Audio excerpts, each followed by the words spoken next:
Et bienvenue, traileuses, trailers, runneuses, runners, dans ce nouvel épisode du 5 km à l'Ultra Trail, podcast qui partage des conseils pour que vous puissiez courir et atteindre vos objectifs personnels dans la course à pied. Alors aujourd'hui, j'ai reçu une question qui est hyper intéressante, je trouve, parce que on n'y pense pas assez en fait. C'est sur la stratégie de course. Voilà, cette personne s'appelle Isabelle, m'a posé des questions et ça m'a fait penser à mes coachés, comment je les aide pour leur course, parce que c'était une question qui concernait sa course. Voilà, elle s'est entraînée toute seule, elle a pris un plan d'entraînement sur internet, enfin je pense, hein, et elle va participer à son premier semi-marathon dans quelques semaines, celui de Paris. Et elle me posait la question, voilà, comment gérer mon allure tout au long du parcours afin de ne pas partir trop vite ni trop lentement. Est-ce qu'on garde la même allure tout le long ou on se donne un repère environ tous les 5 km? Parce que, en fait, Isabelle, elle est en train de, comme elle me dit, elle suit un plan d'entraînement à la lettre, mais plus le semi s'approche, et plus elle a le sentiment d'avoir été un peu trop ambitieuse et d'avoir vu les choses trop en grand. J'ai peur de ne pas y arriver, bref, je stresse. Ce sont ses propres paroles. Là, ça m'a fait penser, moi, à deux choses. Ça m'a rappelé des souvenirs parce que mon compte s'intitule du 5 km à l'Ultra Trail. C'est bien ce que j'ai fait, hein. Je suis passé par toutes les distances, route et trail. J'ai mes préférences maintenant en trail, très clairement sur des distances plus longues, mais j'ai fait 5 ou 6 marathons, pareil en semi et des 10 km. Bref, j'ai eu ce stress, en fait, de plus la course, la date de la course arrivait, et plus je stressais. Et je pense que ça n'a pas changé. Mais maintenant, en version trail, bon, voilà, c'est une bonne pression, c'est un bon stress, mais c'est vrai que sur route, on se dit, enfin pas que sur route d'ailleurs, hein, mais on se dit, plus ça approche, plus on se dit, est-ce que je suis prêt? Et là, Isabelle s'est entraînée toute seule, elle a dû prendre un plan d'entraînement sur Internet, il y a aucun problème, mais c'est ce que je vous dis à chaque fois. Moi, je suis pas pour les plans d'entraînement. Moi, je vais bientôt donner des plans d'action, mais un plan d'entraînement qui est figé quand on débute sur une première distance, ou c'est compliqué pour adapter le niveau, c'est compliqué pour adapter tout court par rapport aux choses de la vie, quoi, la fatigue, le planning et compagnie. Donc il y a parfois des séances qui sautent. Et comment réussir à rattraper des séances? D'ailleurs, est-ce que ça se rattrape des séances comme ça? Bonne question. Mais voilà, les plans d'entraînement ont leurs limites, et du coup, ça m'a fait penser à moi quand je m'entraînais, que j'arrivais sur les dernières semaines, les 2, 3, 4, en disant est-ce que je suis prêt finalement? Et là, elle me pose la question. Bon, déjà, je pense qu'il y a un petit peu de préparation mentale à faire. C'est une évidence, il faut se préparer les amis mentalement, il faut trouver les bons arguments, les bons mots, les bonnes visualisations pour que, ok, tout le monde est stressé, il n'y a pas de problème, mais il ne faut pas que ce stress devienne paralysant. Voilà, je sais, moi j'en ai vu qui allaient vomir, qui n'étaient pas bien, enfin je veux dire, ça reste que du sport les amis. Ok, on y met de la sueur, on y met de la volonté, on y met du temps, il n'y a aucun problème, mais il faut que ça reste du sport. On n'est pas aux Jeux Olympiques. Mais ça, on le maîtrise pas forcément. Ça, on le maîtrise pas. Je veux dire, quand on commence, quand on débute, et même après, hein, c'est avec le temps, petit à petit, on commence à se connaître, on commence à gérer, on commence à avoir l'habitude. Et là, par exemple, Isabelle, je l'appelle Juliette, mais non, Isabelle, elle a choisi un temps pour son semi-marathon de Paris. Je ne sais pas lequel, mais là, elle se pose des questions sur est-ce que ça passe ou pas? Du coup, on se rassure comme on peut. La stratégie de course. On n'y pense pas assez, la stratégie de course. Finalement, on n'y pense pas souvent. J'ai l'impression que quand je me rappelle mes débuts, ben voilà, je dois faire mon marathon, j'aimerais bien le faire en 3h15, je dois courir à 13 km/h, ok, je pars sur 13 km/h. À l'époque, je me posais pas la question, est-ce qu'il faut partir un petit peu moins, un petit peu plus? Bon, ça m'a plus ou moins réussi. Et avec les années, voilà. Et en plus, les coachés, moi, mes jeunes coachés me posent des questions jeunes. Pas en âge, mais dans la pratique ou dans la distance. C'est pas parce que tu as l'habitude de faire des 10 que un coup tu dis allez, je me lance sur le 21, bah, tu es un novice sur cette distance. Donc là, c'est là où potentiellement tu aurais peut-être besoin d'aide sur cette distance. Et donc j'en ai plusieurs qui, à chaque une semaine avant, en fait, hein, j'en parle pas avant, ça sert à rien, mais une semaine avant la course, on parle stratégie de course. Bon, il faut pas 2 heures non plus, hein, mais je leur explique, bah voilà, tu as le choix entre ça et ça. Et c'est à eux d'adapter en fait suivant leur forme, suivant comment ça se passe, suivant le déroulé de la course. Je vais pas les obliger à dire tu pars à telle allure, tu vas faire telle allure au bout de 20 minutes et tu cours à telle allure les 10 dernières. Non. Faut quand même que ça reste un sport. Je peux pas courir avec eux, même si j'aimerais bien.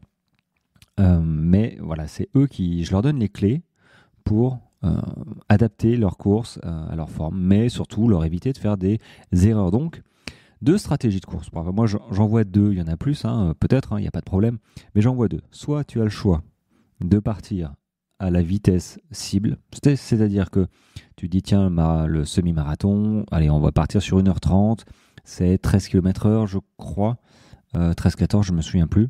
Donc tu pars sur, voilà, pour 13 km/h. Tu pars à 13 km/h et tu essayes de garder ce niveau, cette allure pendant 1h30. Ça, c'est le choix numéro 1. Est-ce qu'il est bon ou pas bon? Pourquoi pas? Moi, je l'ai fait. Maintenant, il y a le choix numéro 2. Le choix numéro 2, c'est OK, 13 km/h, je vais partir à 12 ou 12,5. Voilà, pas 10, hein, parce que sinon tu vas perdre trop de temps. Je pars un tout petit peu moins vite. J'en garde sous la pédale, je vois comment ça se passe, je mange, je bois, OK. Et à partir de la moitié de la course, par exemple là, le semi, alors semi à partir du 13e kilomètre, je reviens à l'allure et je fais du 13,5 km/h. Je cours un tout petit peu plus vite, mais doucement, pas du jour au lendemain, pas sur 200 mètres, mais tu accélères un petit peu, tu passes à 13, puis à 13,5. Donc tu vois, tu as gagné 1 km et tu cours un petit peu plus vite que ton allure cible, si ton allure c'était 13 km/h. Et là, ce qui se passe, c'est que si tu n'étais pas bien, finalement, tu sens que tu peux pas. Tu as le choix Enfin, tu as le choix. Tu pas le choix, mais c'est possible que tu te dises là, je commence à avoir des crampes ou je suis pas bien. Donc, finalement, tu vas pas accélérer plus que ça. Maintenant, il y a aussi, donc c'est une bonne chose d'avoir commencé avec un petit peu en deçà de ses objectifs. Maintenant, et ce qui arrive aussi souvent, c'est que, ouais, tu as le niveau, et en plus, tu doubles tous ceux qui n'ont pas eu le niveau, qui sont hors de forme, qui se traînent la patte, qui ont des problèmes, voilà, tous ceux qui sont partis trop vite. Et là, pour le mental, c'est quelque chose de chouette parce que doubler tout le monde, rattraper tout le monde, ça devient une espèce de lobby, de dire toi là-bas, je vais te rattraper, et puis ainsi de suite. Et du coup, psychologiquement, ça n'a rien à voir. Entre terminer une course à l'arrache.com, t'en peux plus, tu te fais doubler, voilà, et terminer une course, pas en sprintant, mais en rattrapant tout le monde, c'est un bonheur. Et moi, très clairement, je préfère cette deuxième solution où on part plus cool. Voilà. Alors, on part plus cool. J'aime autant, si tu as fait des courses, tu vois, hein, le départ, pendant 500, 1 km, peut-être même 2 km, si tu fais pas attention, tu pars trop vite. Tu pars trop vite parce que c'est un effet de masse, en fait. Hein. Ceux qui sont devant courent plus vite, et du coup, ça entraîne tout le monde. Et si tu fais pas gaffe, tu vas te cramer. Tu vas te cramer trop vite. Donc, OK pour partir plus vite que prévu, mais pas pendant 3 km. Au bout de 500 mètres, tu checkes ta montre, tu dis hop, hop, hop, on ralentit. Si c'est 1 km, c'est 1 km, mais il ne faut pas que ça dure un quart d'heure, en fait.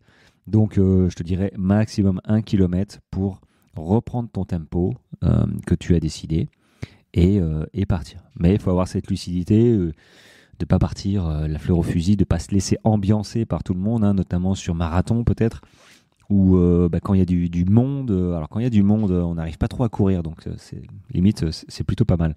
Mais du coup sur des plus plus petites courses, semi-marathon, mais moins connues, bah ouais, tu peux te faire embarquer très clairement avec l'ambiance. C'est vrai que c'est cool, hein. C'est ça qui est top, hein, d'ailleurs, hein, sur route notamment, c'est que t'as une ferveur, t'as une ambiance, c'est vraiment génial. Mais du coup, voilà, t'as deux stratégies. Soit le constant, tu te mets à la vitesse cible et t'essayes de pas y déroger en espérant aller jusqu'au bout. Soit tu commences un petit peu plus doucement et en te disant, allez, mi-course, si je suis bien, pouf, j'accélère. Et moi, voilà, je te conseille ça parce que déjà, c'est la sécurité. Si t'es pas bien, eh ben, ça évitera à partir du 16-17e kilomètre de souffrir et de tirer ta peine derrière toi et de marcher, te faire doubler. Voilà, ça, c'est atroce comme sensation. Et du coup, si t'es bien, si t'es dans ton jour normal, tu t'es bien entraîné, bah du coup, tu vas rattraper tout le monde, tu vas même pas faire du 13, tu feras du 13-5, toi, tu vas performer. Donc ça, c'est chouette de terminer sa course en sprintant et pas en se garant, en rentrant sa voiture, qui mouillait plus d'essence. C'était à peu près comme ça que j'étais une fois sur un marathon. Plus de vue, 34e kilomètre. Voilà, j'ai traîné ma peine jusqu'à la ligne d'arrivée. Et voilà, après, bon, j'ai pas trop marché, mais bon, tu peux plus accélérer, t'as mal aux jambes.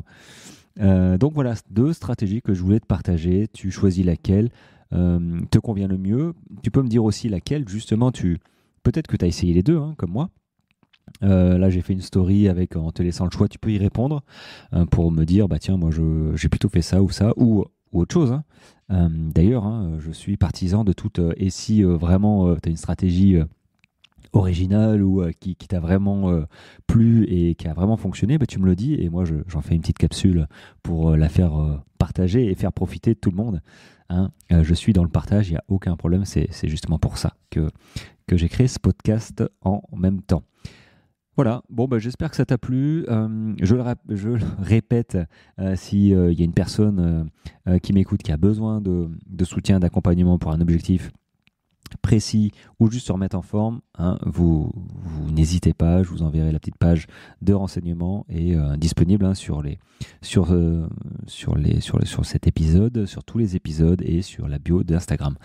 Voilà, je ne vais pas vous retenir plus longtemps, j'espère que tout se passe bien. En tout cas, aujourd'hui, c'était le printemps. Enfin, aujourd'hui, à l'heure où j'enregistre, donc hier pour vous, le 25 janvier, pour moi, c'était le printemps. On est passé de l'hiver au printemps, bim, il faisait, je sais pas combien il faisait, peut-être qu'il devait faire 17 ou 18 degrés, je sais pas, ciel bleu, soleil, c'était le bonheur, vraiment. Donc un petit air frais quand même, une fois que le soleil se couche, mais du coup, ouais, on a sauté 3 mois, quoi. Bon, j'espère que ça va durer un tout petit peu, histoire de, c'est bon pour le moral. Et puis voilà, bon, allez, je te retiens pas, bonne journée à toi, et puis on se retrouve demain. Allez, ciao, ciao.